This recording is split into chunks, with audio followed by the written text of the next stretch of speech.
நல்ல கைகளை தட்டி ஒரு அல்லேலூயா சொல்லுவோம். ஹalleluya.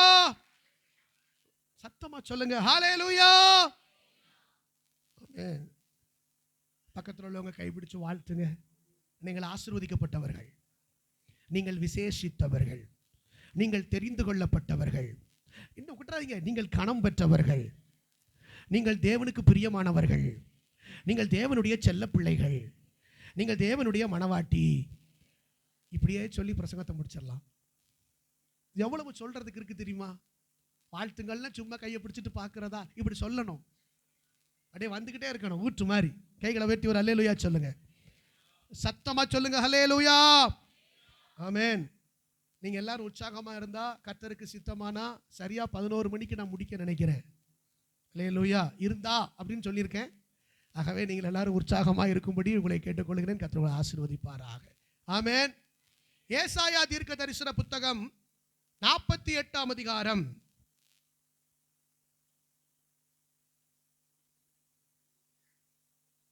ஏசாயா தீர்க்க தரிசன புத்தகம் 855ஆம் பக்கம் எடுத்துக்கொள்ளுங்கள். 855ஆம் பக்கம் பழைய ஏற்பாட்டில் ஏசாயா தீர்க்க தரிசன புத்தகம் 48ஆம் அதிகாரம் 20ஆம் வசனம். பாபிலோனிலிருந்து புறப்படுங்கள், கல்தேயரை விட்டு ஓடி வாருங்கள்,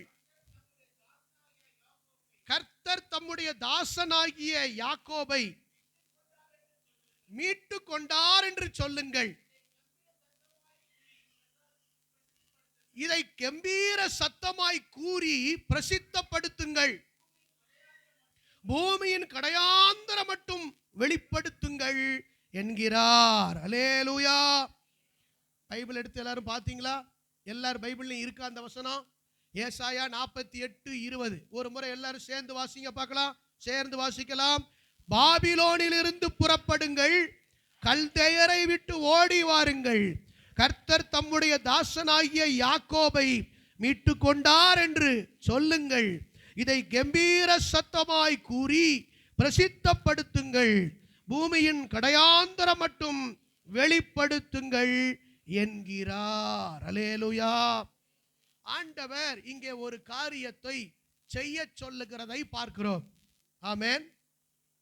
இந்த வசனத்தில் ஆண்டவர் தம்முடைய ஜனங்களோடு பேசி அவர் சொல்லுகிற காரியத்தை பார்க்கிறோம்.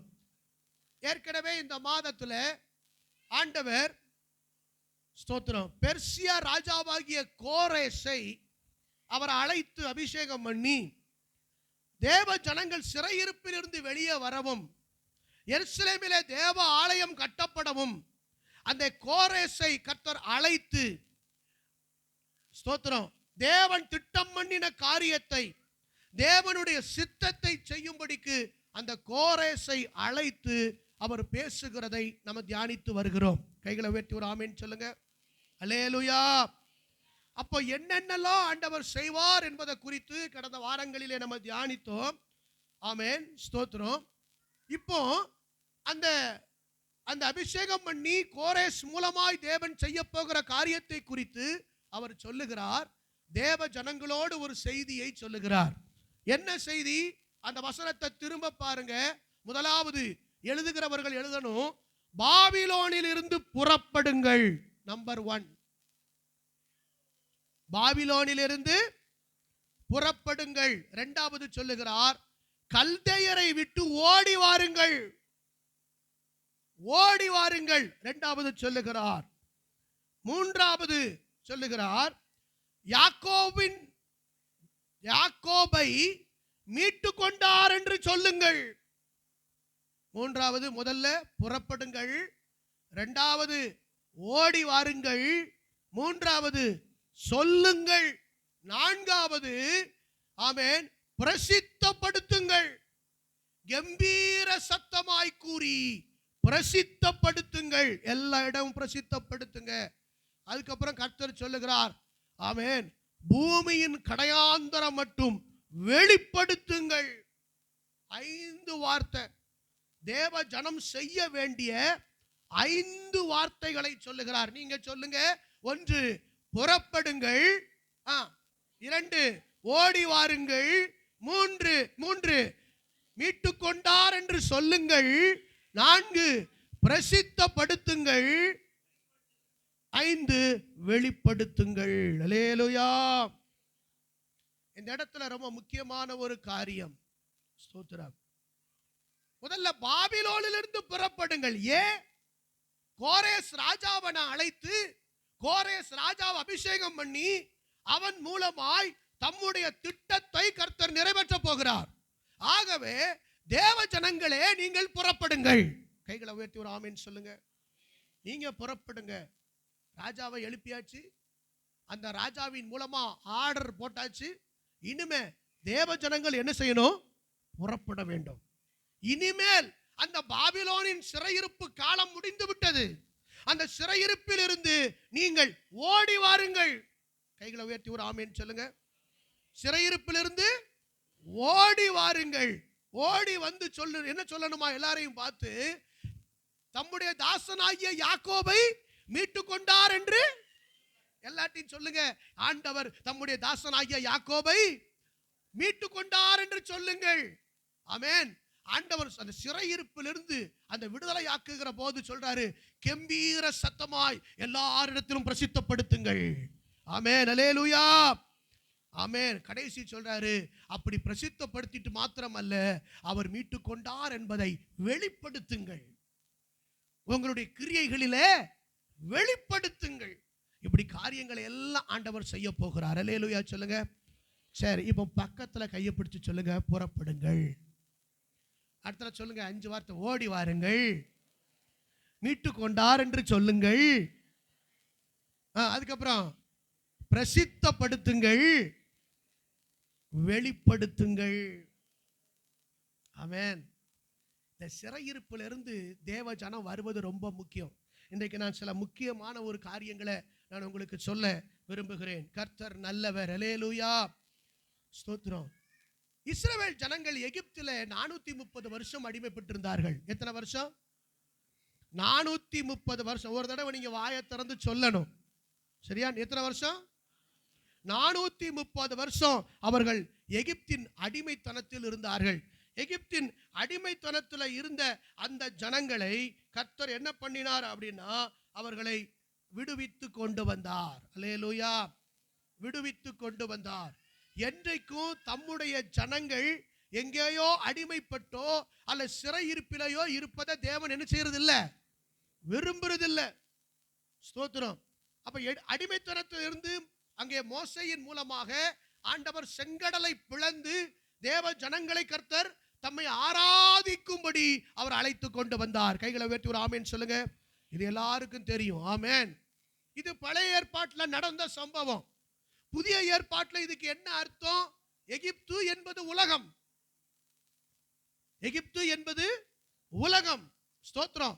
அந்த உலகம், அந்த எகிப்திலிருந்து ஜனங்களை, அந்த அடிமைப்பட்டு கிடந்த ஜனங்களை அங்கே ஆண்டவர் வெளியே கொண்டு வந்தது போல இந்த உலகத்திலே அடிமைப்பட்டு கிடந்த தம்முடைய ஜனங்களை கர்த்தர் அந்த அடிமைத்தனத்திலிருந்து என்ன செஞ்சாரு? வெளியே கொண்டு வந்தார். கைகளை உயர்த்தி ஒரு ஆமென் சொல்லுங்க. அல்லேலூயா. ஆமென். ஸ்தோத்திரம். வெளியே கொண்டு வந்தார். அடிமைத்தனத்திலிருந்து கர்த்தர் வெளியே கொண்டு வந்தார். வெளியே கொண்டு வந்து தம்முடைய ஜனத்தை அவர் ஆராதிக்கும்படி கர்த்தர் அழைத்து கொண்டு வந்தார். அங்கே மோசேயின் மூலமாய் கொண்டு வந்தார். அங்கே ஆண்டவராகிய இயேசு கிறிஸ்துவின் இரத்தத்தின் மூலமாய் உங்களை என்னையும் கர்த்தர் மீட்டு கொண்டார். கைகளை உயர்த்தி ஒரு ஆமென் சொல்லுங்க. அல்லேலூயா. அங்கே செங்கடலை பிளந்து வந்தார்கள். இந்த செங்கடல் என்பது எதற்கு அடையாளமாய் இருக்கிறது? ஞான ஸ்நானத்துக்கு அடையாளமாய் இருக்கிறது. கைகளை உயர்த்தி ஒரு ஆமென் சொல்லுங்க. ஆமென். இப்ப பழைய ஏற்பாட்டில் செங்கடலை கடந்து வந்தாங்க. ஆனா இந்த புதிய ஏற்பாட்டில் அதுக்கு என்ன அர்த்தம்? எல்லாத்துக்கும் வசனம் இருக்கு. நான் சொல்ல அவன் 2 கொரிந்தியர் 10ஆம் அதிகாரத்தில் இவைகளுக்கு எல்லாம் அர்த்தம் சொல்லப்பட்டிருக்கிறது. அவர்கள் செங்கடல் வழியாய் கடந்து வந்தது புதிய ஏற்பாட்டில் எதுக்கு சமம்? ஞான ஸ்நானம் எடுத்ததுக்கு சமம். இவன் செங்கடலை கடந்து வந்தவர்கள் எல்லாம் கைகளை உயர்த்தி ஒரு அல்லேலூயா சொல்லுங்க. அல்லேலூயா. ஞானஸ்நானம் பெற்றவங்க எல்லாம் கைகளை உயர்த்தி ஒரு அல்லேலூயா சொல்லுங்க. ஆமென். அவர்கள் வனாந்தரத்திலே நடந்து வரும்போது அவர்களுக்கு ஆண்டவர் மன்னாவை கொடுத்தார். ஆண்டவர் என்ன கொடுத்தாரு? மன்னாவை கொடுத்தார். ஸ்தோத்திரம். அதே போல வனாந்தரத்திலே அவர்கள் நடந்து வருகிற போது கன்மலையை பிளந்து அவருக்கு குடிப்பதற்கு தண்ணீரை கொடுத்தார். புதிய ஏற்பாட்டிலே இது எதற்கு அடையாளமாய் இருக்கிறது? நாம் திருவிருந்து எடுக்கிற அப்பமும் தண்ணீருக்குமாய் அடையாளமாய் இருக்கிறது. கைகளை உயர்த்தி ஒரு ஆமென் சொல்லுங்க. ஆமென். இப்ப எத்தனை பேரு கன்மலையில அங்க வனாந்தரத்தின் மன்னாவை புசித்திருக்கிறவர்கள் கைகளை உயர்த்தி ஒரு அல்லேலூயா சொல்லுங்க. அங்க கன்மலை இருந்து புறப்பட்டு வருகிற தண்ணீரை குடித்தவர்கள் எல்லாம் ஒரு அல்லேலூயா சொல்லுங்க. ஆமென். இதெல்லாம் 2 கொரிந்தியர் 10ஆம் அதிகாரத்துல இருக்கா? 1 கொரிந்தியர் 10ஆம் அதிகாரம். Very good. 1 கொரிந்தியர் 10ஆம் அதிகாரத்துல சீக்கிரமா அந்த வசனத்தை வாசிங்க.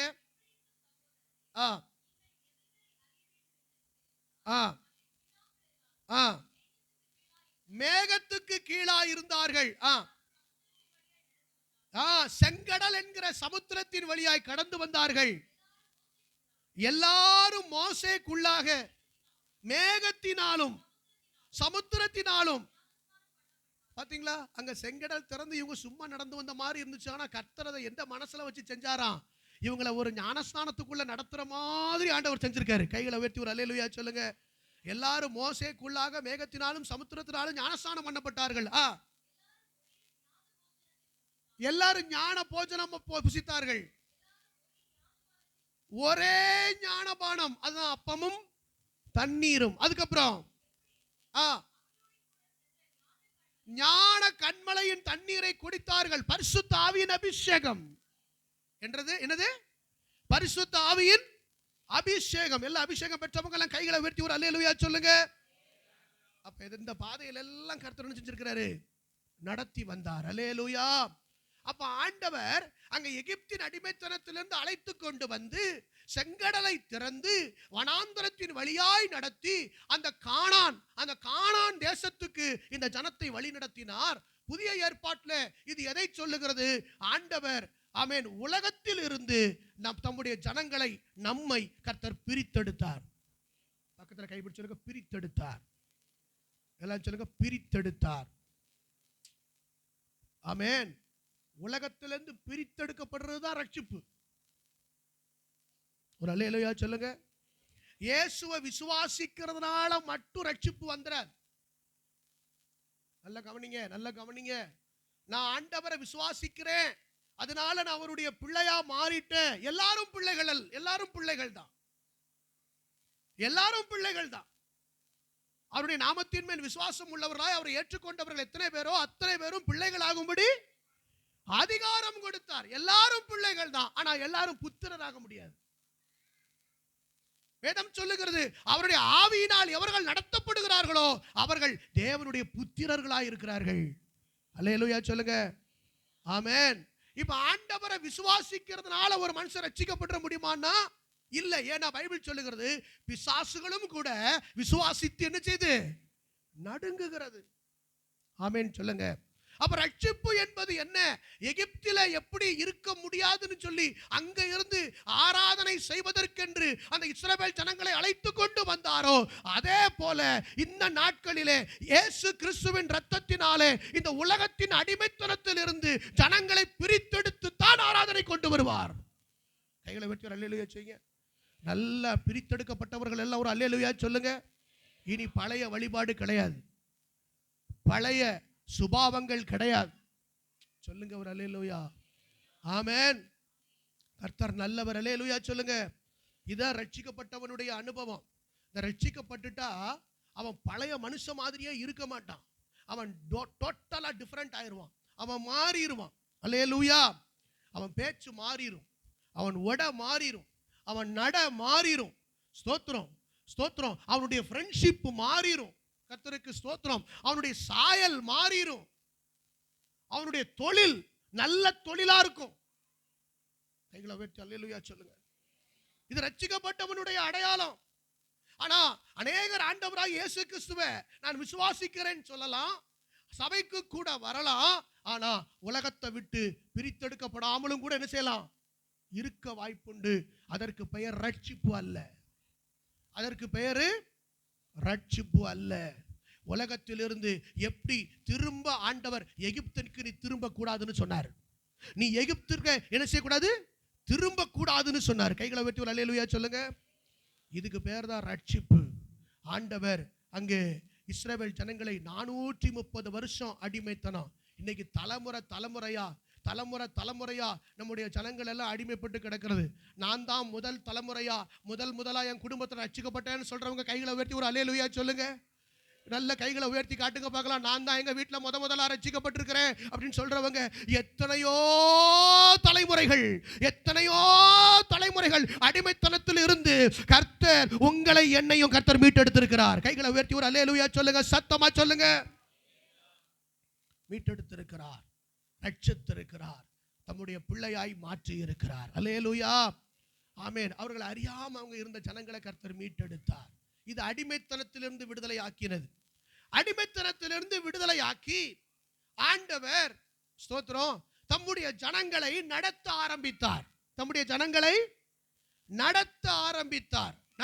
ஆரம்பித்தார்கள். பாருங்க, அதே ஏசாயா 48 அதிகாரம் 21 வாசிக்கலாம்.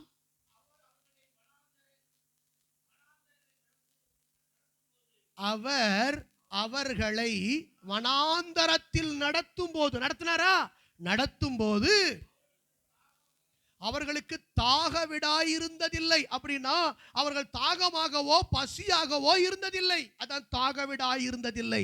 சோர்ந்து போகலன்னு அர்த்தம். அல்லேலூயா சொல்லுங்க. சோர்ந்து போகல. ஏன்னா அவ்வளவு தூரம் 40 வருஷமா நடந்தும் பைபிள் சொல்லுகிறது அவர்கள் வஸ்திரங்கள் பழையதாய் போகவில்லை, அவருடைய பாதரட்சைகள் தேய்ந்து போகவில்லை. இதெல்லாம் ஒரு அல்லேலூயா சொல்லுங்களேன். பாருங்க, நிறைய பேருடைய கான்சென்ட்ரேஷன் மிஸ் ஆகுது. வசனத்தை நல்லா கவனிக்கணும். பிள்ளைங்க அங்க எங்க எஞ்சி போயிட்டு இருக்க கூடாது. அப்படி பெஞ்சிட்டு போயிட்டு இருக்க பிள்ளைங்க பின்னாடியே உட்காரணும். சரியா? ஆமா, கர்த்தர் நல்லவர். ஸ்தோத்திரம். பெரியவங்க எல்லாம் நீங்க அதெல்லாம் அந்த பிள்ளைங்க போட்டு வரட்டும், விட்டுருங்க. நீங்க வசனத்தை கவனிங்க. அல்லேலூயா சொல்லுங்க, ஒரு அல்லேலூயா. அல்லேலூயா. அவர்கள் தாகவிடாய் இருந்ததில்லை. கண்மலையிலிருந்து தண்ணீரை அவர்களுக்கு சுரக்க பண்ணினார். கண்மலையை பிளந்தார், தண்ணீர் ஓடி வந்தது. அப்ப வனாந்தரத்தில் எல்லாம் நடத்தினார். அல்லேலூயா. அவர்களுக்கு ஒரு குறைவும் இல்லாம தேவன் நடத்தினார். கைகளை உயர்த்தி ஒரு ஆமென் சொல்லுங்க. இப்ப நம்ம வாழுகிற வாழ்க்கை வனாந்தரத்தில் நடக்கிற வாழ்க்கையை போல. அங்கே கானான் போகிற வரைக்கும் அந்த வனாந்தரத்தில் நடந்தார்கள். நாம் பரலோகத்துக்கு போகிற வரைக்கும் இந்த நாட்கள்ல நாமும் இப்ப எந்த நடந்துகிட்டு இருக்கிறோம்? வனாந்தரத்தில் அவர்கள் நடந்தது போல நம்ம நடந்துகிட்டு இருக்கிறோம். கைகளை உயர்த்தி ஒரு அல்லேலூயா சொல்லுங்க. எத்தனை பேருக்கு புரியுது? அவர்கள் நடந்தது போல நடந்துகிட்டு இருக்கிறோம். அவர்களுக்கு அன்னைக்கு எப்படி கண்மலையிலிருந்து தண்ணீரெல்லாம் கொடுத்தாரோ அதை போலவே இன்னைக்கும் நம்முடைய வனாந்தர பிரயாணத்தில், ஆமென், இந்த கானான் பிரயாணத்தில் கர்த்தர் ஒருபோது நம்ம தாகவிடாய், நம்ம தாகமாய் பசியாய் குறைவாய் கர்த்தர் இருக்க விட மாட்டார். பக்கத்தில் கைப்பிடிச்சு சொல்லுங்க, இந்த வனாந்தர யாத்திரையில் கர்த்தர் உங்களை என்னையும் தாகமாய் விட மாட்டார், பசியாய் விட மாட்டார். அன்னைக்கு கண்மலையிலிருந்து தண்ணீரை சுரக்க பண்ணினவர் இன்றைக்கு அவர் சுரக்க பண்ணுவார். தண்ணீர் ஓடி வந்தது. எல்லாரும் சொல்லுங்க, தண்ணீர் உங்களுக்கு ஓடி வரும். ஆமென் சொல்லுங்க. ஹல்லேலூயா. இந்த வனாந்திர யாத்திரையில் இன்பரம் இயேசு நம்மோடு இருப்பார். இந்த வனாந்திர யாத்திரையில் இன்பரம் இயேசு நம்மோடு இருப்பார். போகையிலும் நம் வருகையிலும் புகலிடமானதால் ஸ்தோத்தரிப்போமே. அற்புதமே அவர் நடத்துதலே, ஆனந்தமே பரமானந்தமே, நன்றியால் உள்ளமே மிக பொங்கிடுதே. நாம் நன்றியால் உள்ளமே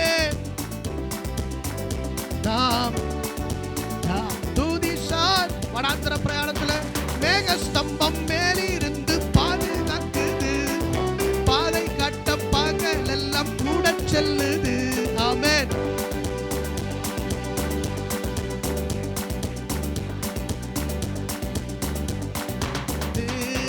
அன்பான தேவன் என்னோடு வருவார்.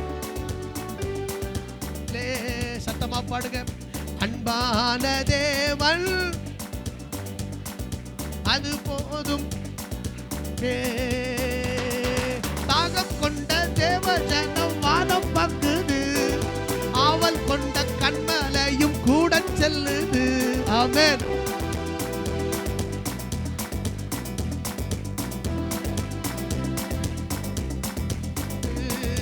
என் ஏக்கமெல்லாம்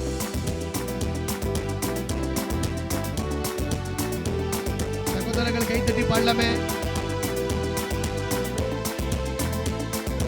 சந்தோஷம் நான் பாடுவேன், தேவா நான் ஏதினால் விசேஷித்தவன். ஆமென்.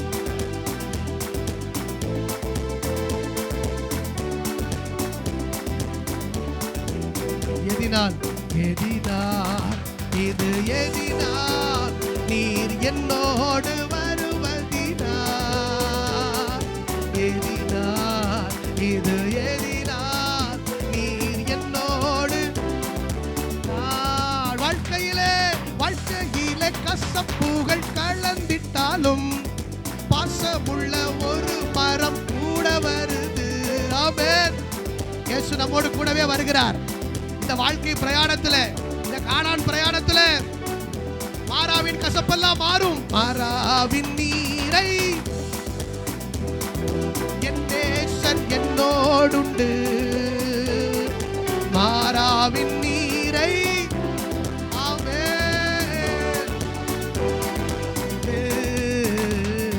தேவா நான் ஏதினால் விசேஷித்தவன், ராஜா நான் அதை தினம் யோசிப்பவன்.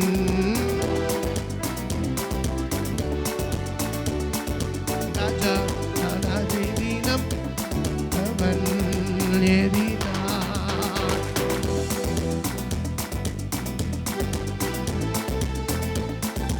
ஆமென். நீர் என்னோடு இருப்பதினால். நல்ல கைகளை தட்டி இந்த வனாந்தர பிரயாணத்துல, இந்த பரலோக பிரயாணத்துல, இந்த கானான் பிரயாணத்துல கர்த்தர் நம்மோடு இருக்கிறார். அல்லேலூயா. கவலைப்படாதீங்க, கர்த்தர் கைவிடவே மாட்டார். அல்லேலூயா. கர்த்தர் நல்லவர். வந்தார்கள்,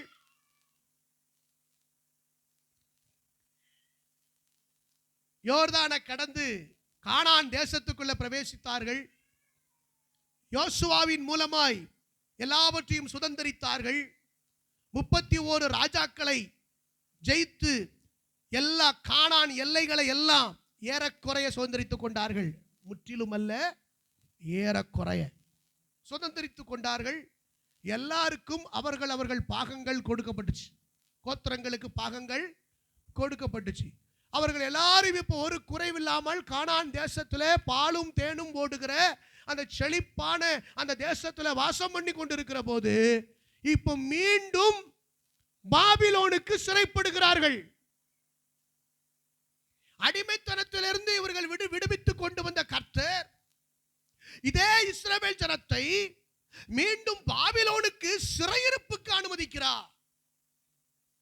ஏன் அனுமதிக்கணும்?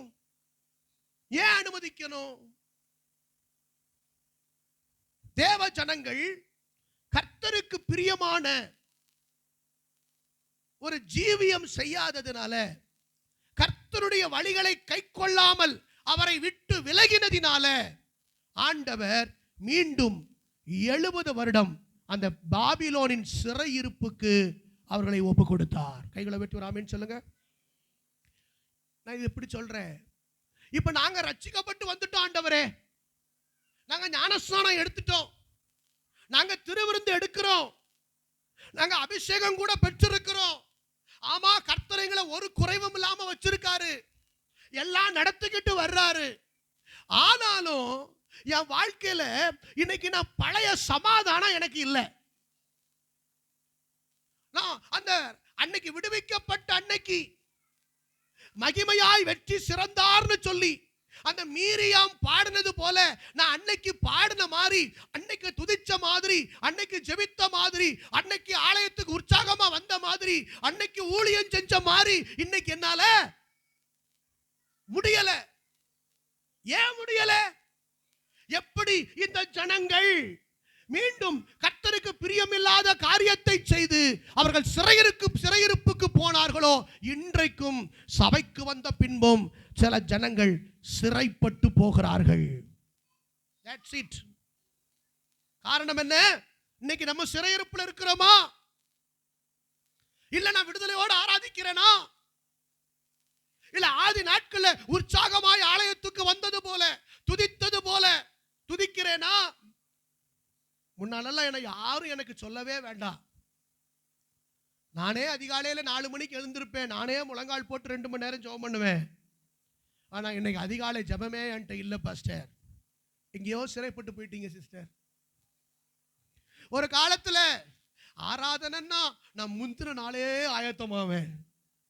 ஒயிட் அண்ட் ஒயிட் ட்ரெஸ் எடுத்து வைப்பேன், எல்லாம் ப்ரிப்பேர் ஆவேன். அப்படி ஞாயிற்றுக்கிழமை வேற எதுக்கும் நான் இடம் கொடுக்கவே மாட்டேன். ஆராதனை தான் ஃபர்ஸ்ட்னு சொல்லி ஆலயம் ஆரம்பிக்கிறதுக்கு முன்னால நான் முதல்ல வந்துருவேன் பாஸ்டர், ரட்சிக்கப்பட்ட ஆரம்பத்தில். ஆனா இப்போ ஏதோ கடமைக்கு போறேன், ஏதோ சிறையிருப்பு சிஸ்டர் பிரதர். ஒரு காலத்துல இந்த வேதத்தின் மேல நான் அவ்வளவு வாஞ்சையா இருந்தேன். எவ்வளவு வேகமா இதை படிச்சு முடிக்கணும்னு ஒரு ஆர்வமா உற்சாகமா நான் படிச்சுக்கிட்டே இருந்த நாட்கள் உண்டு. ஒரு நாளைக்கு 10 அதிகாரம் வாசிச்சிருக்கிறேன், 20 அதிகாரம் வாசிச்சிருக்கிறேன். ஒரு நாளைக்கும் நான் வேதம் வாசிக்காமலே இருந்ததில்லை. ஆனா இன்னைக்கு என் வேத புத்தகத்தை நான் பைபிள் ஞாயிற்றுக்கிழமை மட்டும்தான் கையில எடுத்துட்டு வர்றேன். ஏதோ சிறையிருப்பு பிரதர். ஒரு காலத்துல சுவிசேஷ ஊழியம்னு சொன்னா, என்ன சாட்சி சொல்ல சொன்னா நான் அவ்வளவு உற்சாகமா வருவேன். இன்னைக்கு நான் என்ன சாட்சி சொல்றதுன்னு சொல்லி என் மனசாட்சியே என்ன குத்துது பாஸ்டர். சிறையிருப்பு. ஒரு காலத்துல கர்த்தருக்கு காணிக்கன்னு சொன்னா எனக்கு சாப்பிடறதுக்கு வழி இருக்கோ அல்லது வேற என்ன குறைவு இருந்தாலும் பரவாயில்லை, முதல்ல கர்த்தருக்குரியதை கொடுத்துருவேன். ஆனா இப்போ என்னால் அப்படி உற்சாகமா கொடுக்க முடியல. இவ பல காரியங்களை நான் ஒரு மாதிரி யோசிக்க ஆரம்பிச்சிட்டேன். ஏதோ சிறையிருப்பு, ஏதோ சிறையிருப்பு. அல்லேலூயா சொல்லுங்க, அல்லேலூயா சொல்லுங்க. இன்னைக்கு கர்த்தர் சொல்லுகிறார், அந்த சிறையிருப்புல இருந்து கர்த்தர் சொல்றார், பாபிலோனிலிருந்து புறப்படுங்கள், கல்தேயரை விட்டு ஓடி வாருங்கள்.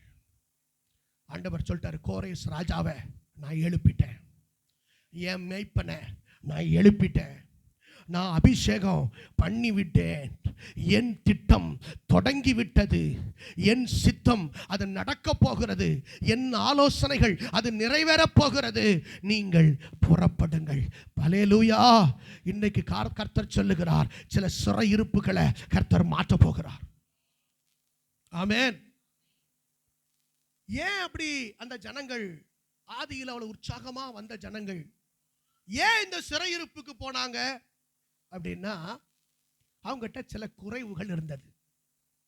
நல்ல உற்சாகமா வந்தவங்ககிட்ட முதல்ல நல்ல விசுவாசத்துல வந்து, அதுக்கப்புறம் நல்ல ஜெபத்துல வந்து, அவருடைய ஊழியக்காரர்கள் அப்படின்னா தேவனுடைய பிள்ளைகள் அப்படின்னா ரொம்ப விலையேறப்பெற்ற தேவ மனிதர்களாய் பார்த்த ஒரு கண் இப்போ ஊழியக்காரர்களை அற்பமா பார்க்குது. தேவ ஜனங்களை எல்லாம் ஒரு ஒரு கனமுள்ளவர்களா பார்க்க முடியல. இதெல்லாம் சிறையிருப்பு சிஸ்டர், இதெல்லாம் சிறையிருப்பு பிரதர். அல்லேலூயா சொல்லுங்க. நான் காரணத்தை சொல்லுகிறேன்.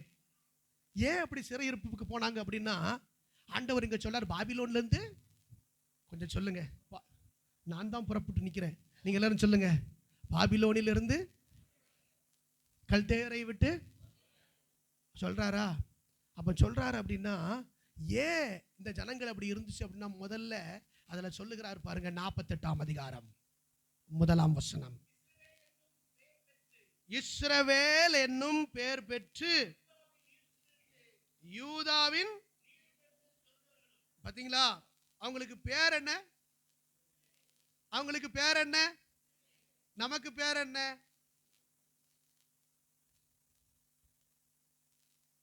சொல்லுங்க, அவங்களுக்கு பேர் என்ன? நமக்கு பேர் என்ன? கர்த்தருடைய பிள்ளைகள், விசுவாசிகள், தேவனுடைய பிள்ளைகள். பேர் மட்டும்தான் இருக்குங்காரு. அந்த 1ஆம் வசனத்திலேயே இஸ்ரவேல் என்னும் பெயர் பெற்று யூதாவின் நீரூற்றிலிருந்து சுரந்தவர்களும் ஆண்டவர் மேல ஆணையிட்டு, ஆண்டவருக்கு மேல உறுதியா நின்னு சத்தியம் பண்ணது மாதிரி. சத்தியம் நம்ம யூஸ் பண்ணக்கூடாது, சத்தியம் நம்ம பண்ணக்கூடாது. அல்லேலூயா. ஆமா, வானத்தின் பேரிலோ பூமியின் பேரிலோ ஆமென், எந்த ஒரு மனுஷன் பேரிலோ யார் பேரிலும் சத்தியம் என்ன செய்யக்கூடாது. பக்கத்தில் கைப்பிடிச்ச சத்தியமே பண்ணக்கூடாதான். ஏன் பக்கத்துல கைப்பிடிச்சு சொல்லுங்கன்னு சொன்னப்பா, சத்தியம் பண்ணாதீங்க.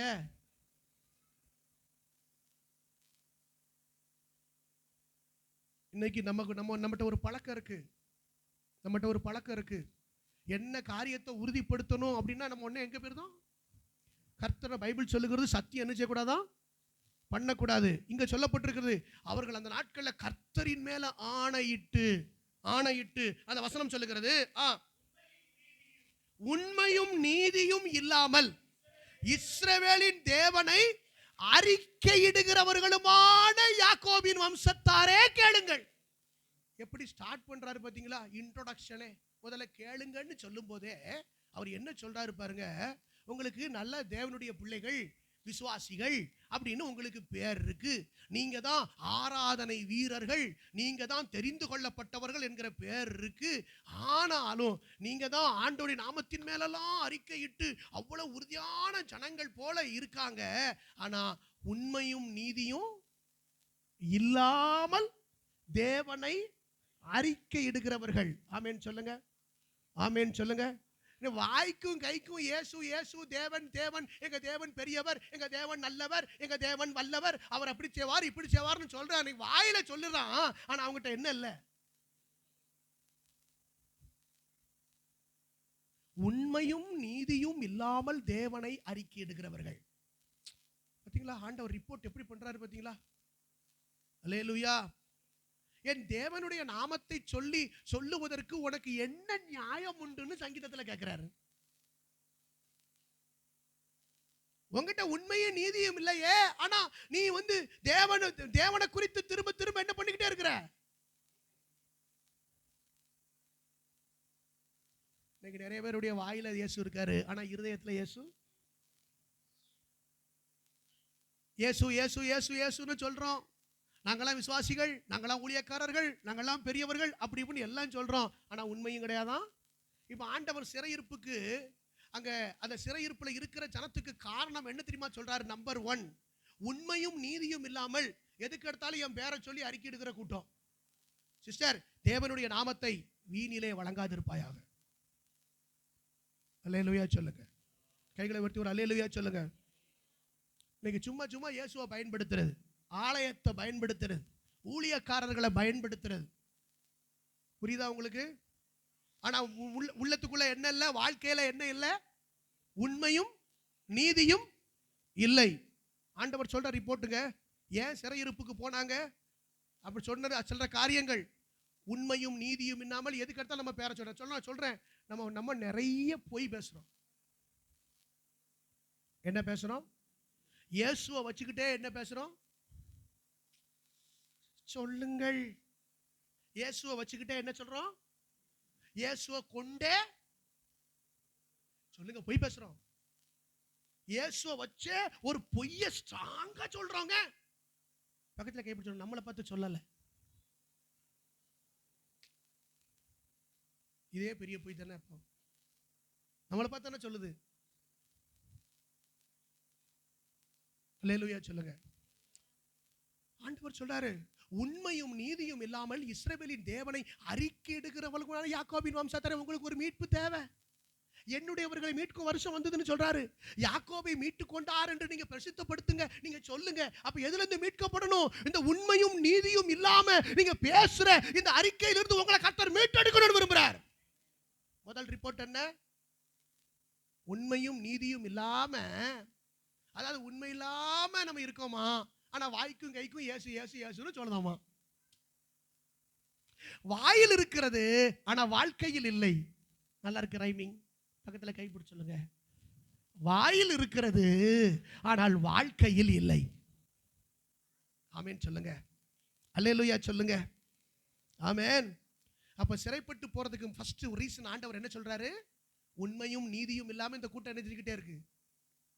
இயேசுவின் மேல ஆணையிட்டு பேசுதான், கர்த்தருடைய நாமத்தின் மேல ஆணையிட்டு பேசுதான், அறிக்கை செய்தான். நிறைய பேர் சொல்லுவாரு, கர்த்தர் தான் என்ன அனுப்புனார் பிரதர், கர்த்தர் தான் சொல்ல சொன்னாரு பிரதர், கர்த்தர் தான் என்ன நடத்தினார் பிரதர்.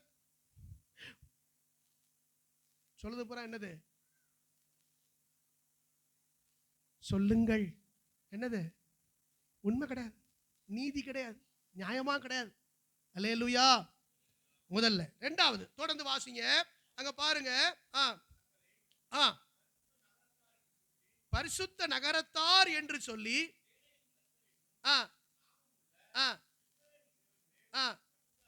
அவர்கள் தங்களை கர்த்தருடைய பரிசுத்த நகரத்தார் என்று சொல்லி அந்த தேவன் மேல பற்றுதலா இருக்கிற மாதிரி இருக்காங்க, ஆனா பரிசுத்தமா இல்ல.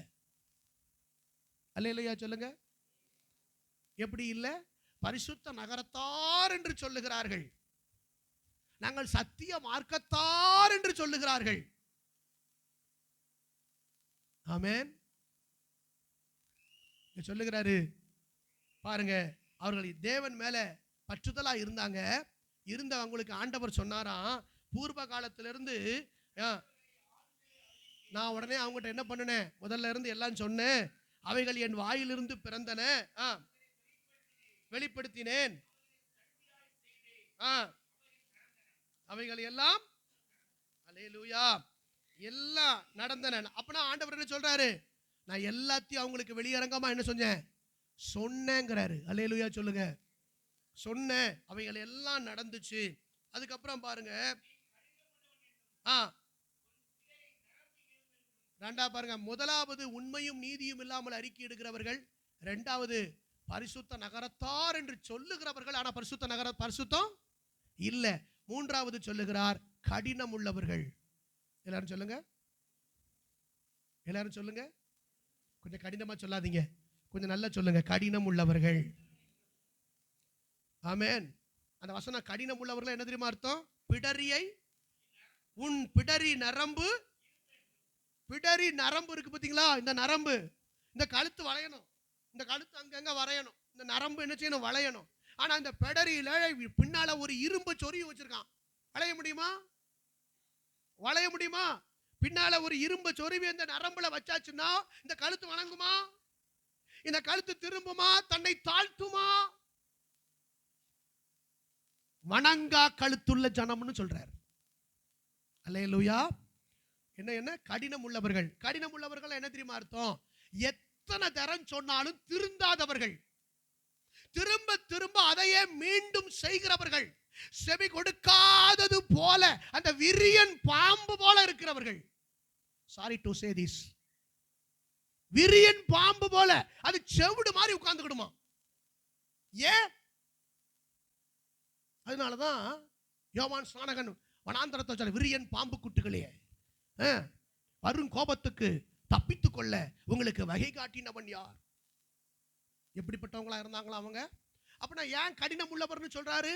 மேல வசனம் அவங்கள்ட்ட வார்த்தைகளை தெரிவித்தேன், நான் அவர்கள்ட்ட பேசினேன், நான் அவன்கிட்ட சொன்னேன், அது எல்லாம் நடந்துச்சு, ஆனாலும் அவன் கடினம் உள்ளவனா இருந்தான். தேர்ட் ஒன் என்னது? கடினம் உள்ளவர்கள். அல்லேலூயா சொல்லுங்க. பக்கத்துல கைப்பிடிச்சு சொல்லுங்க, நீ கடினம் உள்ளவர்களா மட்டும் இருக்கவே கூடாது. உங்க இருதயம் கடினமான பாறையா இருக்கவே கூடாது. அது கல்லான இருதயமா இருக்கவே கூடாது. அது சதையான இருதயமா மாறணும். கர்த்தர் உங்ககிட்ட பேசுறாருன்னா கீழ்ப்படியணும் சிஸ்டர், பிரதர். ஏன் சிறையிருப்புல இருக்கிறோம் தெரியுமா? ஏன் சிலரால ஆராதிக்க முடியல தெரியுமா? ஏன் சிலரால ஜெபிக்க முடியல தெரியுமா? ஏன் சில பழைய மாதிரி ஐக்கியப்பட முடியல தெரியுமா?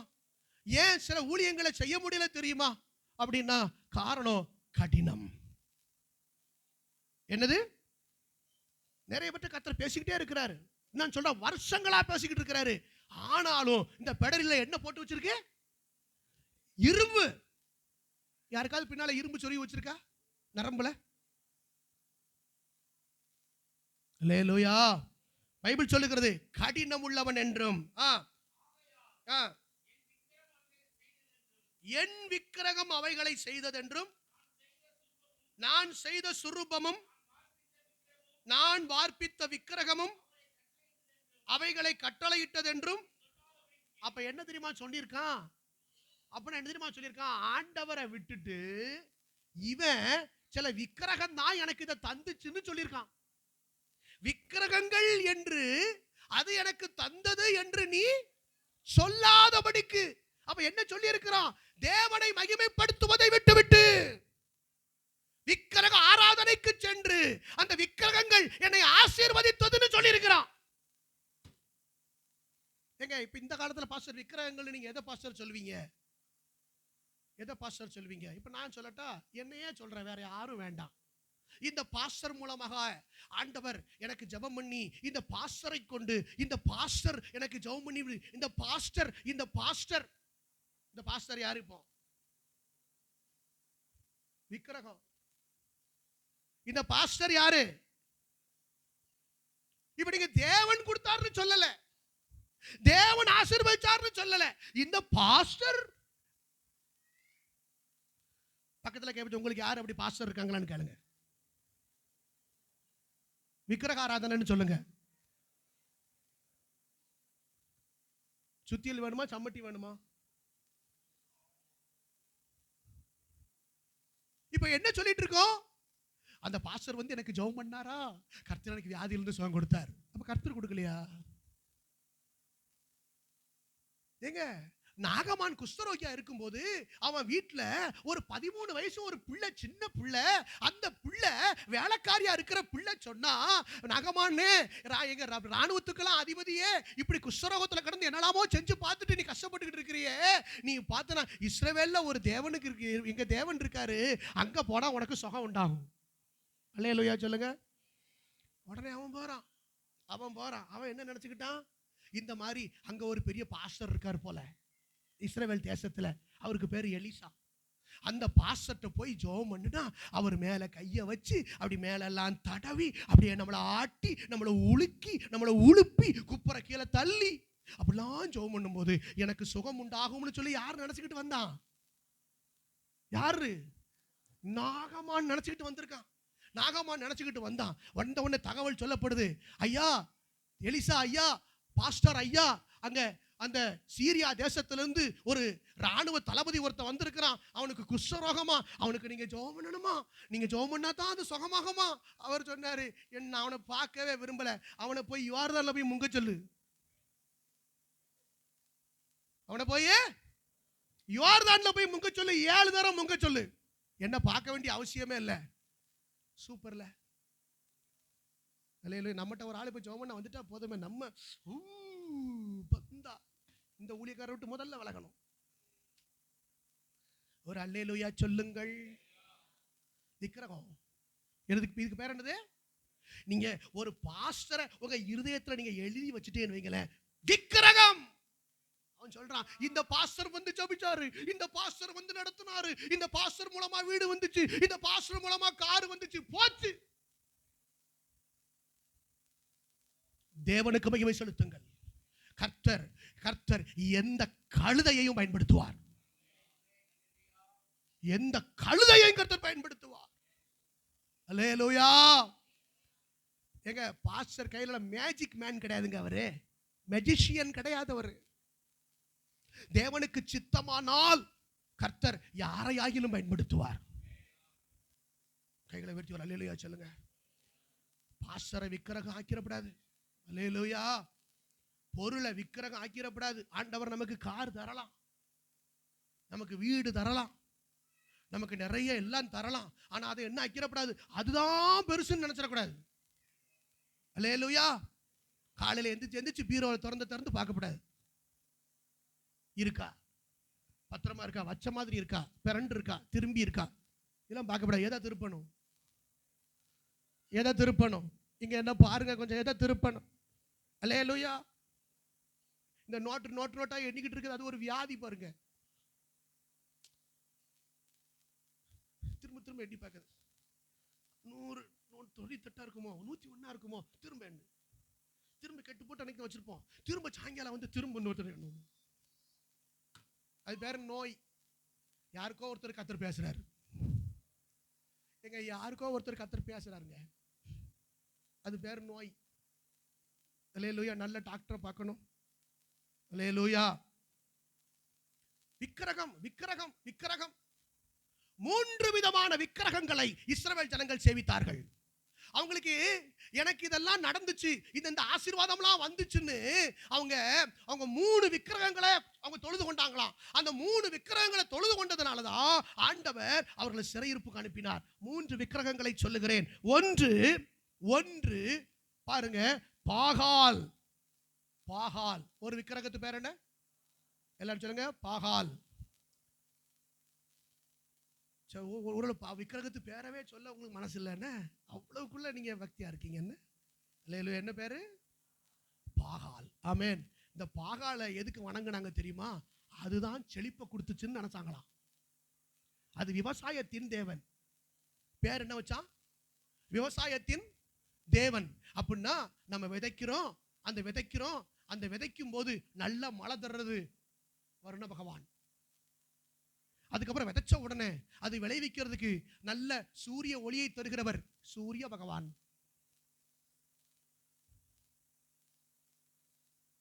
இன்னும் சொல்லணுமா? அவன் ஒரு காலகட்டத்திலையும் அந்த செழிப்பு எனக்கு நல்லா அப்படியே ஆசீர்வதிக்கப்பட்டு நெல்லுமுடையா என் வீட்டுக்கு வந்து சேர்றதுக்கு காரணம் அப்படின்னு சொல்லிதான் அந்த பொங்கல் அன்னைக்கு எல்லாரும் அந்த மொத அரிசியை கொண்டு வா, அந்த மொத பானையை கொண்டு வா, அடுப்பை பத்தவை, பொங்கல் கொண்டாடு. இதை பார்த்து கிழக்க பார்த்து தான் என்ன விடணும்.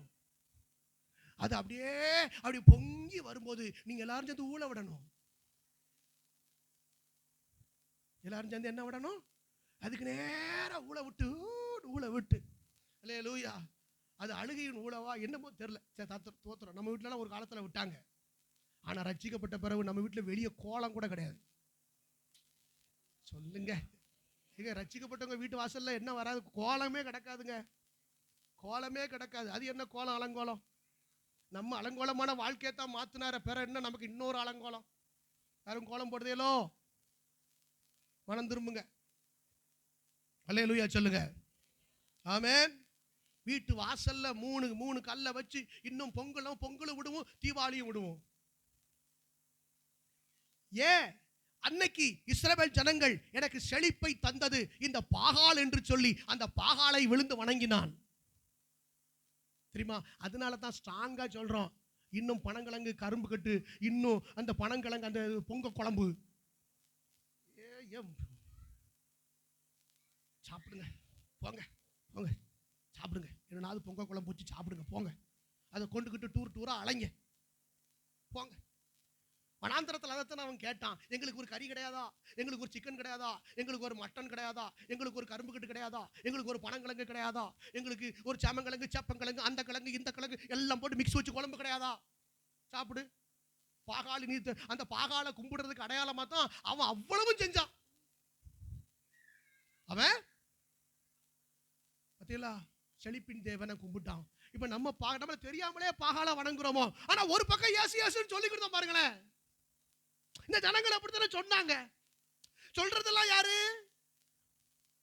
இப்ப மட்டும் சொல்லுங்க. சொல்றதெல்லாம் யாரு? செய்யறதெல்லாம் விக்கிரக வணக்கம். செய்யறதெல்லாம் பாகாலின் வணக்கம். எங்க நல்லா கவனிச்சுக்கோங்க. ஆண்டவர் சொல்லுகிறார், நம்ம மனுஷ மார்க்கமா நடக்க கூடாதாம். 1 கொரிந்தியர் 3ஆம் அதிகாரம் 3ஆம் வசனம் வாசிங்க. 1 கொரிந்தியர் 3ஆம் அதிகாரம் 3ஆம் வசனம். உங்களுக்குள்ளே வாக்குவாதங்களும் பொறாமைகளும் ஒரு வசனம் உண்டு. வாசிங்க.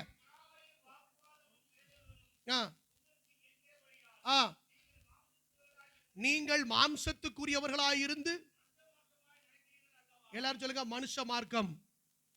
அந்த வார்த்தையை சொல்லுங்க எல்லாரும். அப்ப மனுஷன் உலக மனுஷன் அவன் ஒரு மார்க்கம் வச்சிருக்கான். உலக மனுஷன் அவன் வழிகளில நடக்கிறான். அவனுக்கும் ஆவிக்குரியவனுக்கும் சம்பந்தம் கிடையாது. நம்ம என்ன மார்க்கம்? மனுஷ மார்க்கம்னு ஒண்ணு இருக்கு. நம்ம என்ன மார்க்கம்? ஜீவ மார்க்கம். சூப்பர். கொஞ்சம் கைகளை வச்சு சொல்ல. நம்ம என்ன மார்க்கம்? ஜீவ மார்க்கம். சங்கீதக்காரன் சொல்லுகிறார், ஜீவ மார்க்கத்தை எனக்கு தெரியப்படுத்தினீர்.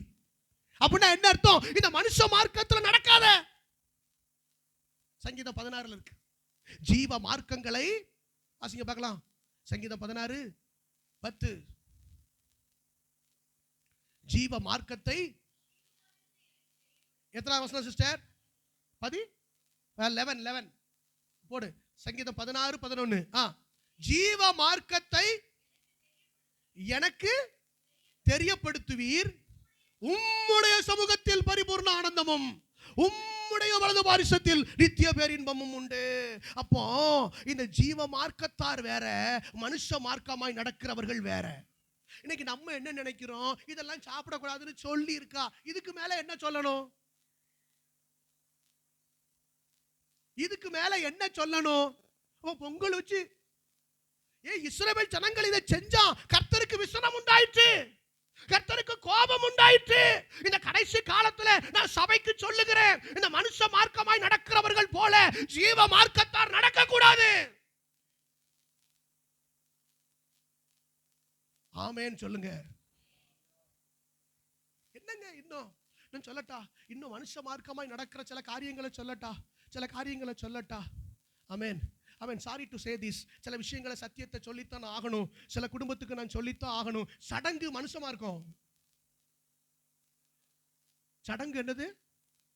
மனுஷ மார்க்கம். தெரியுமா? தாலி கட்டுறது மனுஷ மார்க்கம். இன்னும் சில விஷயங்களை சொல்ல எனக்கு முடியும். இந்த சடங்குக்கு பின்னால ஒரு பெரிய பின்னணி இருக்கு. சொன்னா அசிங்கம், மைக்ல சொல்ல முடியாது. தெரியுமா உங்களுக்கு? இதுக்கு பின்னால ஒரு மிகப்பெரிய விக்கிரக வணக்கம் இருக்கிறது. அன்பானவர்களே, நீங்க தனியா கேளுங்க சொல்றேன்.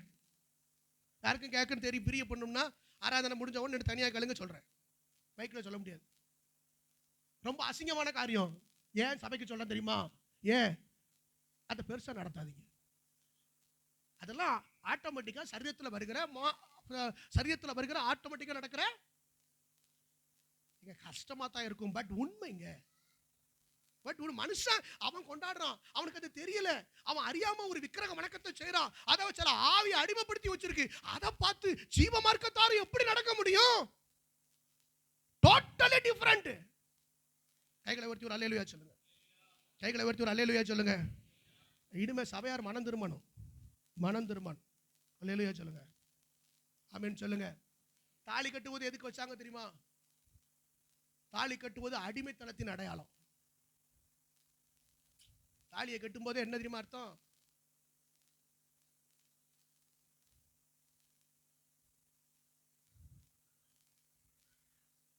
இந்த ஆளு அந்த ஆளுக்கு.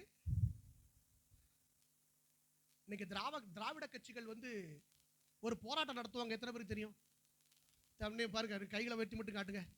திராவிட கட்சிகள் ஒரு போராட்டம் நடத்துவாங்க. என்ன போராட்டம் தெரியுமா? என்ன போராட்டம் அது? அவனுக்கு விவரம் தெரியுது பாருங்க. அவனுக்கு விவரம் தெரியுது. ஆனா ஜீவ மார்க்கத்தாருக்கு என்ன செய்யல? அல்லேலூயா சொல்லுங்க.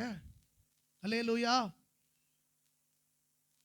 ஆண்டவர் சொல்றாரு, இங்க விக்கிரக நம்மள அறியாம இந்த விக்கிரக ஆராதனையின் சாயல்கள் எல்லாம் இப்ப எங்க இருக்குது? சொல்லுங்க, எங்க இருக்குது? அங்க இஸ்ரவேல் ஜனங்களுக்குள்ள வந்துச்சு.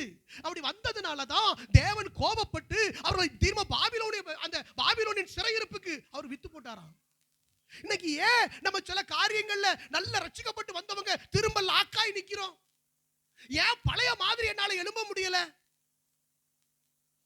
கர்த்தர் சொல்லுகிறார், ஏதோ நம்ம அறியாம நம்ம சில விக்கிரக சாயலை, விக்கிரக வணக்கங்களை நமக்குள் வைத்திருக்கிறோம் என்று கர்த்தர் சொல்லுகிறார். முதல் அவன் எதை வணங்கினா? பாகால். என்னது? பாகால். இரண்டாவது என்ன தெரியுமா? அஸ்தரோத். இரண்டாவது என்னது? பேர சொல்லுங்க. என்ன சொல்லுங்க? அஸ்தரோத். சரியா? இந்த ஆவி என்ன தெரியுமா செய்யும்? இச்சையை தூண்டுகிற ஆவி. இதை வணங்கினா என்னது? எழுதி வைக்கணும். அஸ்தரோத் என்றால் இச்சையை தூண்டுகிற ஆவி. இன்னைக்கு சில கோயிலுக்கு எல்லாரும் போறான். அவன் கும்பிடுற சாமிக்கே 2-3 இருக்கு. உங்களுக்கு புரியும் நினைக்கிறேன். அவன் கும்பிடுற சாமிக்கே எத்தனை இருக்கு? லெஃப்ட் ஒன்று, ரைட் ஒன்று, பேக் ஒன்று, ஸ்ட்ரைட் ஒன்றுன்னு அல்லேலூயா இருக்கு. அதை போய் இவன் கும்பிடுதான். அப்ப இவன் எப்படி இருப்பான்? அதுக்குள்ள ஆவி, அந்த ஆவி கிடக்கு. அந்த ஆவியை போய் கும்பிடுதவன் இப்ப இவனுக்கு என்ன செய்வான்? ஒன்னு இருக்கையிலேயே இன்னொன்னு இச்சையை தூண்டுகிற ஆவி. எல்லாரும் சொல்லுங்க, இச்சைய தூண்டுகிற ஆவி. இது சிலருக்குள்ள கிடக்கும், பார்த்துக்கிடுங்க. இது நிறைய பேருடைய இச்சையை தூண்டி தூண்டி விடும். மோவாபிய ஸ்திரீகளோடு இந்த இஸ்ரவேல் ஜனங்கள் விபச்சார வேசித்தனம் பண்ணுவதற்கு இவங்க எல்லாம் ஒன்னா போனாங்களாம். அந்த மோவாபிய ஸ்திரீ என்ன தெரியுமா பண்ணாங்களாம்? கண்ணுக்கு மையிட்டு நல்ல வஸ்திரங்களை உடுத்தி அவர்கள் ஒரு மாதிரி வந்து தன்னை காட்டினார்கள். இந்த இஸ்ரவேல் ஜனம் அவள் பின்னாலே போய்விட்டார்கள். இதனால அங்க பிழையாமே சபிக்க முடியல, இவர்கள் தன்னாலேயே சாபத்தை வாங்கி கொண்டார்கள். புரிஞ்சவங்க ஒரு அல்லேலூயா சொல்லுங்க. ஏங்க இந்த மேக்கப் எல்லாம் வேண்டாங்க. யாரா தூண்டி விட போறோம்? ட்ரெஸ் அரைகுறை ட்ரெஸ் வேண்டாங்க. நம்ம டீசென்ட்னு நினைக்கும் பார்த்தீங்களா, ரொம்ப நாகரிகம் நினைக்கும் பார்த்தீங்களா, ரொம்ப ட்ரெண்ட்னு நினைக்கும் பார்த்தீங்களா, இது நிறைய பேர் கெடுத்துக்கிட்டு இருக்குங்க. நான் சொல்றேன், இப்படி ஒரு மனசுல தோணுதுனாலே அஸ்தரோத்து உள்ள இருக்கலாம். மேபி என்ன இருக்கலாம்? அஸ்தரோத்து.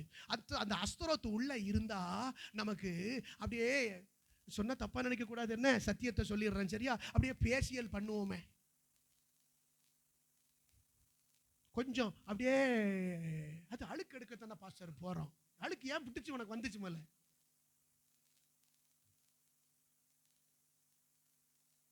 இந்த புருவத்தை மட்டும் லைட்டா டச் பண்ற பாஸ்டர், டச் பண்ற உனக்கு புருவமே இல்லாம போனோம். ஒரு அல்லேலூயா சொல்லுங்க. உதட்டுல சாயம் பூசுறது, இதெல்லாம் இந்த எண்ணம் வருது பார்த்தீங்களா? இந்த எண்ணம் வருது பார்த்தீங்களா? இந்த முடிய பேய் மாதிரி விரித்து போடுதல். சிலது பேய் மாதிரியே விரிச்சு போட்டே போகும். பேய் மாதிரி இல்ல, இந்த விரிச்சு போட்டு அலையுது போறா என்னது? கன்ஃபார்ம். சிஎன்எஃப்னா கன்ஃபார்ம். அல்லேலூயா சொல்லுங்க. எதுக்கு விரிச்சு போட்டு போகுது? அது இப்படி ஒரு சொல்லட்டும் போது இங்க ரெண்டு பேரை கெடுக்க, இப்படி சொல்லட்டும் போது இங்க ரெண்டு பேரை கெடுக்க. இச்சையை தூண்டுகிற ஆவி. போடுற ட்ரெஸ், கண்ணுக்கு மையி, இதெல்லாம் நல்லா கவனிச்சுக்கிடுங்க. வயசு 50 60 ஆன பிறகும் இன்னும் இந்த ஒத்த முடிய தேடி கற்படிக்கும். அது கல்யாணம் முடிச்சு அது பேரம் வந்தாச்சு. பேரம் வந்ததுக்கு அப்புறம் அந்த கண்ணாடி வந்து ஒத்த வெள்ளை முடி தெரியுது எதுக்குன்னு பார்த்து அதுக்கு கற்படிக்க பாருங்க. எதுக்கு? ஏன் வெள்ளையான ஆயிட்டு போகுது? என் சகோதரிகளுக்காக நான் கர்த்தரை துதிக்கிறேன். என் சகோதரிகளுக்காக நான் கர்த்தரை துதிக்கிறேன். அல்லேலூயா, அல்லேலூயா. ஆமா, அல்லேலூயா. ஆமா, ஒரு நாள் அதை பத்தி நினைக்க மாட்டாங்களே. என் சகோதரிகள்லாம் நினைக்கலையே. அல்லேலூயா சொல்லுங்க. ஆமென். ஒரு பேர் என்ன? ரோசா, ஏதோ ரோஸ் தானே. அப்படியெல்லாம் வந்துட்டு பாருங்க, பிளாக் ரோசா. அல்லேலூயா, ஆமென். ஆமா, எனக்கு தெரிஞ்ச ஒரு பாஸ்டர் இருக்காரு, இம்போர்ட் பண்ணி டை அடிக்காரு. பாஸ்டர் நீங்க அடிச்சான்னா பாஸ்டர் எனக்கு நிறைய பேர் ரிஃபர் பண்றாங்க. பாஸ்டர் இதை டையை மட்டும் கொஞ்சம் அடிச்சுக்கிட்டானே, உங்களுக்கு என்ன அவ்வளோ வயசாவா ஆயிட்டு நீங்க லேசா அடிச்சுக்கிட்டானே. அந்த பாஸ்டர்லாம் அடிக்கலையா, இந்த பாஸ்டர்லாம் அடிக்கலையா? எனக்கு அவங்கள பத்தி தெரியாது, ஆனா எனக்கு பயமா இருக்கு. எனக்கு இந்த பலிபீடத்துல நிக்க பயமா இருக்கு. அல்லேலூயா. ஒரு வேஷத்தை போட்டு வந்து நான் இங்க எப்படி நிக்க? உங்களுக்கு கண்ணுக்கு பார்க்க அழகா பார்க்க தெரியலாம், ஆனா உள்ள அழகா இருக்கான்னு அவர் பார்ப்பாரு. இருதயம் அழகா இருக்கான்னு அவர் பார்ப்பாரு. இது அழகு பிரயோஜனம் இல்ல, உள்ள அழகு தான் முக்கியம். கைகளை உயர்த்தி ஒரு அல்லேலூயா சொல்லுங்க. கைகளை உயர்த்தி ஒரு அல்லேலூயா சொல்லுங்க. இந்த ஜனங்கள் அந்த அஸ்தரோத்து ஆவி என்ன செஞ்சுக்கிட்டு இருந்தாங்களாம்? வணங்கிக்கிட்டு இருந்தாங்களாம். அதனால அநேகருடைய வாழ்க்கையை அவங்க இச்சையை தூண்டி விடுகிறவர்களா இருந்தார்கள். ஏமா நல்லா கவனிங்க. உங்க ஃப்ரெண்ட்ஸ் ஒரு மாதிரியான ஆளா, உங்க ஃப்ரெண்ட்ஸை பார்த்து நீங்க ட்ரெஸ் போடணும்னு நினைக்கப்படாது. அது ஒரு மாதிரி கிழிச்சு போட்டு அலையும். நீங்களும் நம்மளும் கிழிச்சு போட்டுட்டு அலையும் நினைக்கப்படாது. தம்பிமாரும் அப்படிதான் ஒழுக்கமா ட்ரெஸ் பண்ணணும். ஏன்னா முடிவெட்டுலாம் எப்படி இருக்கு? ஒழுங்கா இருக்குல்ல முடிவெட்டு? இங்கேயும் முடிவெட்டு இருக்கா? சரி, அல்லேலூயா. இது உங்களை அறியாம ஒரு ஆவி பாங்க, ஒரு ஆவி. நமக்கே தெரியாது. நம்ம செய்யற ஒவ்வொரு கிரியைகளுக்கு பின்னால யார் ஒரு சார்வால உட்கார்ந்துருக்காரு? நம்ம செய்யற ஒவ்வொரு விஷயத்துக்கு பின்னால யார் உட்கார்ந்துருக்கா? ஒரு சார்வாள் உட்கார்ந்துருக்காரு. அதுக்கு பேர் ஒவ்வொரு பேரை பைபிள் சொல்லுது. அல்லேலூயா. சந்தோஷமா தான் சொல்லுங்களேன் ஒரு அல்லேலூயா. ஆமென். இங்க இருக்கிற பிள்ளைகள் எல்லாத்தையும் பார்க்கும்போது அப்படியே தெய்வீகம் தெரியணும். இந்த முகத்துல ஒரு மகிமை இருக்கணும். என் பிள்ளைங்க ரட்சிக்கப்பட்ட பிள்ளைங்க. அல்லேலூயா. இதுக்கு ஒரு பவுடரே தேவையில்லை. அது ஒரு வாரம் குளிக்காம இருந்தாலும் பளிச்சுன்னு தான் இருக்கு. கொண்டு விடுவோம் கொண்டு.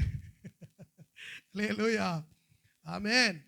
மகிமையான பிள்ளைகள். கைகளை உயர்த்தி ஒரு அல்லேலூயா சொல்லுங்க. கைகளை உயர்த்தி ஒரு அல்லேலூயா சொல்லுங்க.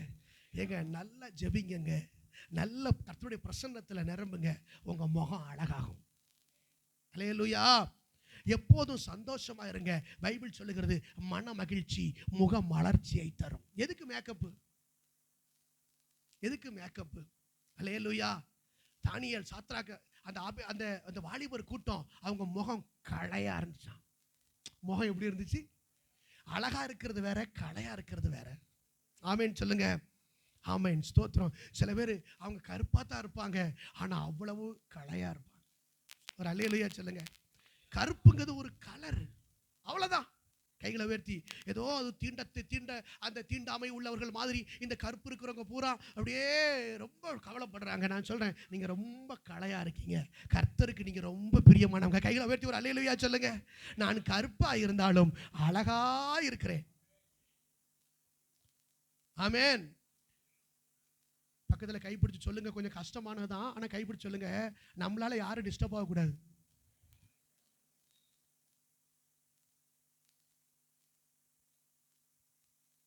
பார்த்தீங்களா? அல்லேலூயா சொல்லுங்க. அல்லேலூயா. அப்போ முதல்ல பாகாலை வணங்கினார்கள், இரண்டாவது அஸ்தரோத்தை வணங்கினார்கள், மூன்றாவது மோளேகுவை வணங்கினார்கள். மோளேகு என்னது? மோளேகு அப்படின்னு. கர்த்தருக்கு ஸ்தோத்திரம். இது என்ன தெரியுமா? பிள்ளைகளை பலியிடுதல். பிள்ளைகளை பலியிடுவாங்க. என்ன செய்வாங்க? தீக்கடக்க பண்ணுவாங்க. அல்லேலூயா சொல்லுங்க. தீக்கடக்க பண்ணுவாங்க. ஸ்தோத்திரம். பிள்ளைகளை அந்த தெய்வத்துக்கென்று அந்த பிள்ளைகளை அர்ப்பணித்து விடுவார்கள். ஆமென். ஸ்தோத்திரம். இன்னைக்கு நம்ம சமூகத்தில் நம்ம பார்க்கிற நம்ம ஜனங்கள் அநேகர் தங்களுடைய பிள்ளைகளை விக்கிரகங்களுக்கு விற்று போட்டவர்கள் உண்டு. பிள்ளைகளை பெற்றோர்லாம் கவனிக்கணும். பிள்ளைகளை விக்கிரகத்துக்கு விற்று போட்டவர்கள் உண்டு. எல்லாரும் என்ன தெரியுமா சொல்லுவாங்க? அந்த நான் அதை செய்யல, அது பிள்ளைகளை ஆசைப்படுது, செஞ்சுட்டு போட்டோம். இது மோளேகு. அல்லேலூயா சொல்லுங்க.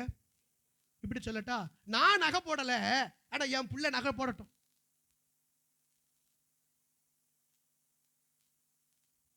புரியுதா?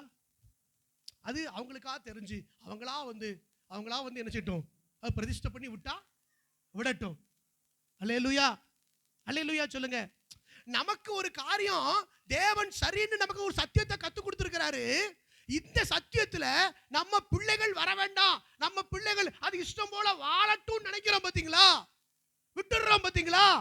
இது ஆண்டவர் சொன்னார், இது ஒரு விக்கிரக வணக்கம். ஏன் தெரியுமா? ஆண்டவர் சொன்னாரு, உன் சந்ததிகள்ல கற்ப பிறப்பு முதல்ல யார் பிறக்காங்களோ அது என்னுடையதுன்னாரு. பிள்ளைகள் யாருடையதுன்னு சொன்னாரு? அவருடையதுன்னு சொன்னாரு. ஆனா இவர்களோ அந்த பிள்ளைகளை நடத்தவில்லை. அந்த மோளேகு என்கிற அந்த ஆவியின் நிமித்தமாய் பிள்ளைகளை அந்த மோளேகு தெய்வத்துக்கு பலியிட்டார்கள். பெற்றோர்கள் பிள்ளைகளை நீங்க அறிந்த சத்தியத்துல வளர்க்கணும். பெற்றோர்கள் ஒரு அல்லேலூயா சொல்லுங்க. நீங்க அறிந்த சத்தியத்துல வளர்க்கணும். ஆமென். அவன் தசமாரி அவன் தடுமாறி போறதுக்கு விட்டுறக்கூடாது. உங்க பிள்ளைகளை நீங்க சரியான வழியில நடத்தணும். அப்படி நடத்தல உங்க பிள்ளைகளை இஷ்டம் போல விட்டீங்கன்னா அந்த மோளேகின் ஆவிக்கு நீங்க ஒப்பு கொடுத்தீர்கள் என்று அர்த்தம். அந்த பிள்ளைகள் சந்ததிகளை ஏன் தெரியுமா? அந்த சந்ததிகளை அப்படி விட்டுட்டா திரும்ப தலைமுறையில கிறிஸ்தவத்துக்கு என்று ஜனங்கள் இல்லாமல் போய்விடுவார்கள். இந்த ஆவி, பொல்லாத ஆவி, அந்த சின்ன பிள்ளைகளை தலைமுறைகளை என்ன கேட்குது? பலி கேட்குது. அல்லேலூயா சொல்லுங்க. அல்லேலூயா சொல்லுங்க. உங்க பிள்ளைகளை கர்த்தருக்குள்ள வளர்க்கணும். உங்க பிள்ளைகளை கொஞ்சம் கைகளை உயர்த்தி சொல்லுங்கம்மா, கைகளை உயர்த்தி சொல்லுங்க. அல்லேலூயா. அது பிள்ளைகளை ஆசைப்படுதுல்ல, அதனால அது போட்டுக்கிடட்டுமே, அதனால அதை செஞ்சுக்கிடட்டுமே, அதனால அது கொஞ்சம் அனுபவிச்சுக்கிடட்டுமே அப்படின்னா நம்ம என்ன பண்றோம்னு அர்த்தம்? என்ன பண்றோம்னு அர்த்தம்? மோலேக்குங்கிற ஸ்பிரிட் உள்ள வேலை செய்யுதுன்னு அர்த்தம். உங்க பிள்ளைகளை அப்படி விட்டுறக்கூடாது, உங்க பிள்ளைகளை அப்படி விட்டுறக்கூடாது. நல்ல கவனிக்கணும். கைகளை உயர்த்தி ஒரு அல்லேலூயா சொல்லுங்க. அல்லேலூயா. ஞாயிற்றுக்கிழமை சர்ச்சுக்கு வராம உங்க பிள்ளைகளை நீங்க அனுமதிக்கவே கூடாது. கர்த்தருக்கு முதலிடம் கொடுக்கிற பிள்ளைகளா நீங்க வளர்க்கணும். அல்லேலூயா சொல்லுங்க. ஆமென். ஸ்தோத்திரம். இந்த ஆவி எல்லாம் அங்க கிரியை செஞ்சது பாருங்க. அவன் சொன்னானா, இந்த விக்கிரகங்கள், இந்த 3 விக்கிரகங்களை மட்டும் சொல்லியிருக்கேன், இன்னும் நிறைய இருக்கு. சரியா? இந்த 3 விக்கிரகங்களை அவன் முக்கியப்படுத்தி சொல்றேன். இவைகள் எல்லாம் எனக்கு இந்த செழிப்பை தந்தது, இவைகள் எல்லாம் எனக்கு இந்த அழகை தந்தது, இவைகள் எல்லாம் என் பிள்ளைகளை ஆசீர்வதித்ததுன்னு சொல்லி இந்த விக்கிரகங்கள் தான் எனக்கு தந்துச்சுன்னு சொல்லி அவன் சொன்னானா. அல்லேலூயா. அல்லேலூயா சொல்லுங்க. அல்லேலூயா. இன்னொரு 2 நிமிடத்தில் நான் முடித்து விடுகிறேன். கர்த்தர் நல்லவர். அல்லேலூயா. அதே 48ஆம் அதிகாரத்துல ஆண்டவர் சொல்லுகிறார் பாருங்க. ஸ்தோத்திரம். 7ஆம் வசனத்தை வாசிங்க. யார் வாசிக்கா? சத்தமா வாசிமா.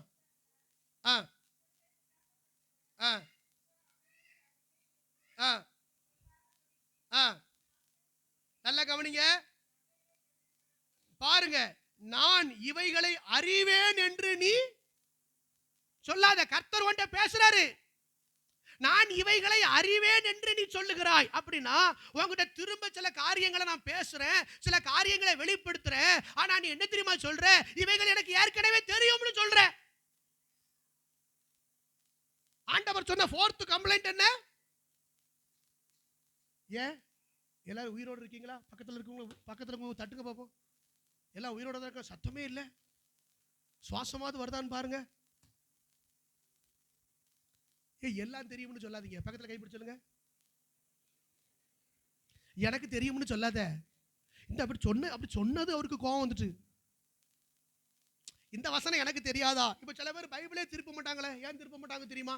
இது அந்த அங்க நான் பார்த்துருக்கோம்ல, எனக்கு தான் தெரியுமே. பைபிளை கரைச்சு குடிச்சிருக்கோம்ல. ஆனா எனக்கு தெரியாததா? ஆமா, பாஸ்டர் இதேதான் திரும்ப திரும்ப திரும்ப திரும்ப திரும்ப சொல்லுவாரு. ஏமா திரும்ப திரும்ப உங்ககிட்ட பேச வேண்டி இருக்குமா? நீ இன்னும் கீழ்ப்படியலையே. இதெல்லாம் சொல்லும் போது அந்த பைபிள் வசனம் சொல்லுகிறது பாருங்க. இவைகள் உண்டாக்கப்பட்டன ஆதி முதற்கொண்டு அல்ல, இப்பொழுதே உண்டாக்கப்பட்டன. இதோ அவைகளை நான் அறிவேன் என்று நீ சொல்லாதபடிக்கு இந்நாட்களுக்கு முன்னே நீ அவைகளை கேள்விப்பட. அப்ப நான் புதுசான சில விஷயங்களை அவன்கிட்ட பேச போறேன். அல்லேலூயா. கர்த்தர் சொல்றார், புதுசா சில விஷயங்களை பேச போறேன். ஆமென். எனக்கு எல்லாம் தெரியும்னு சொல்லாத. கர்த்தருக்கு செவி கொடு. கர்த்தருக்கு செவி கொடு. அல்லேலூயா. அடுத்ததாக பாருங்க. ஸ்தோத்திரம். அடுத்த வசனம் 8ஆம் வசனம்.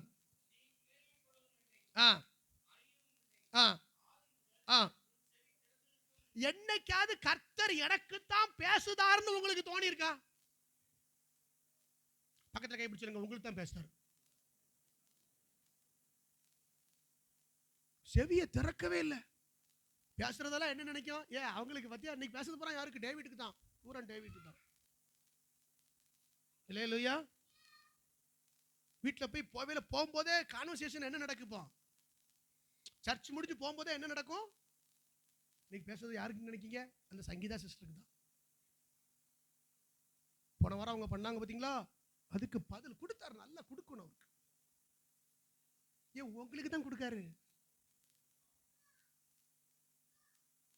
உன் செவியை தர. முதல்ல உன் செவியை தர. பல நேரங்களில் கர்த்தர் திரும்ப திரும்ப திரும்ப பேசுறாரு. அல்லேலூயா சொல்லுங்க. ஏன் பேசுறாரு? அவருக்கு உங்களை பத்தி தெரியுமா? அவருக்கு உங்களை பத்தி தெரியும். நான் என்ன பேசினாலும் வச்சாலும் அந்த வசனம் சொல்லுது பாருங்க. 8ஆம் வசனம்.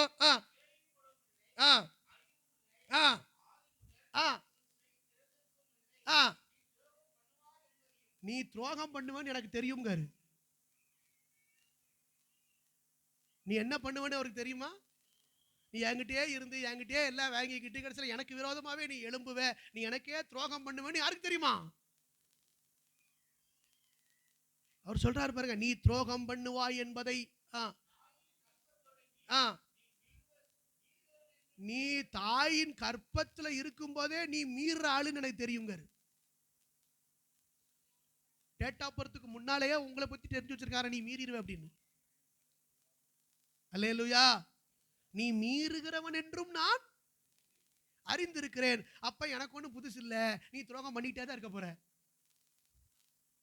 நீ மீறிக்கிட்டே தான் இருக்க போற. இப்போ அந்த சிறையிருப்புக்கு போவதற்கு முன்னாக கர்த்தர் சொல்றாரு, நான் ஒரு ஒரு ஒரு ஒரு ராஜாவை எழுப்பி வர வைக்க போறேன், பாபிலோனின் சிறையிருப்பிலிருந்து திருப்ப போறேன்.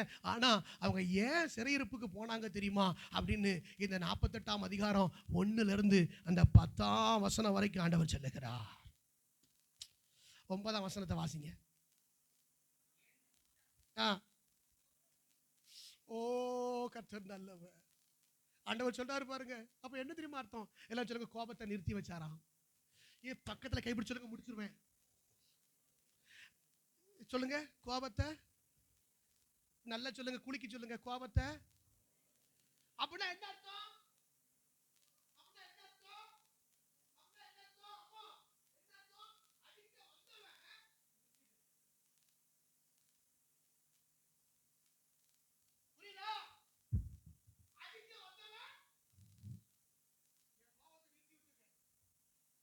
கர்த்தர் சொல்றாரு, என் கோபத்தை நிறுத்தி வச்சிருக்க. நீ அவ்வளவுக்குள்ள துரோகம் பண்ணிட்டு இருக்கிற, நீ அவ்வளவுக்குள்ள கடினமா இருக்கிற.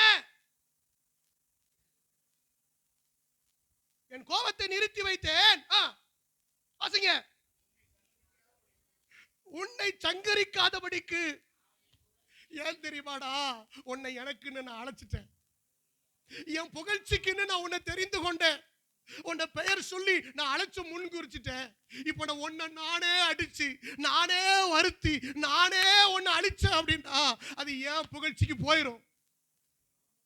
தம்முடைய நாமத்தின் நிமித்தம், தம்முடைய நாமத்தின் புகழ்ச்சியின் நிமித்தம் கர்த்தர் பொறுமையா இருக்கிறார்.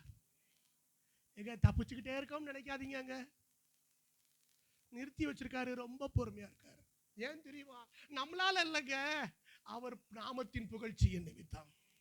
அவர் இரக்கம் உள்ளவர் பாத்தீங்களா, மனதுருக்கம் உள்ளவர் பாத்தீங்களா, அதனால அவர் என்ன செய்யறாராம்? பொறுமையா இருக்கிறாராம். இதை கேட்ட உடனே நமக்கு இப்ப என்ன தோணுது? கேட்ட உடனே எனக்கு என்ன சொல்லுது? ஆண்டவரே, இந்த சிறையிருப்புல நான் இருக்கக்கூடாது, நான் இந்த சிறையிருப்புக்குள்ள போயிடக்கூடாது, எனக்கு இந்த சுபாவங்கள் மாறணும். முழங்கால் படியிடுவோம். இன்னும் நிறைய இருக்குங்க. கர்த்தருக்கு சித்தமான வருகிற வாரங்கள்ல நம்ம தியானிக்கலாம். கர்த்தர் இரக்கம் காட்டி வச்சிருக்காருங்க உங்களை என்னையும்.